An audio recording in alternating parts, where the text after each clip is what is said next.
আসসালামু আলাইকুম, সবাইকে জানাই ঈদ মোবারক।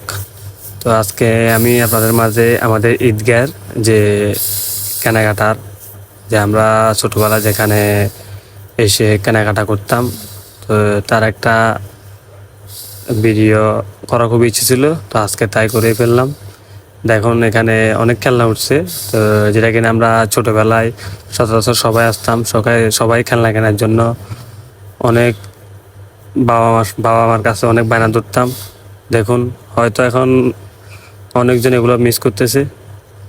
তো আমাদের ঈদগাহ এবার আগের বার যতগুলা আপনার দোকান ছিল, তো এবার ওই পরিমাণ দোকান ওঠে নাই, তো মানুষজনও খুব কম। তো তবে মোটামুটি তো ঈদটা সবাই ভালোই কাটলো সবার, তো এটা আশা করি। তো দেখুন এখানে আগে পুরান দোকান ছিল, এখন নতুন দোকান উঠছে। তো দেখুন এটা হচ্ছে ঈদগাহটি হচ্ছে আপনার তিতাবট্টল।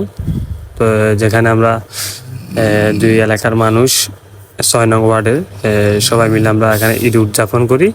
দেখুন এই দোকানটা কিন্তু এখনো রয়ে গেছে, সেই পুরান দোকানটা। তো অনেকে আসেন, তারা প্রবাসে থাকেন, তারা যদি এই ভিডিওটি দেখেন, তাদের অবশ্যই শৈশবকাল মনে পড়বে। তো এই ভিডিওটি যদি ভালো লাগে অবশ্যই ভিডিওটি শেয়ার করে দিবেন।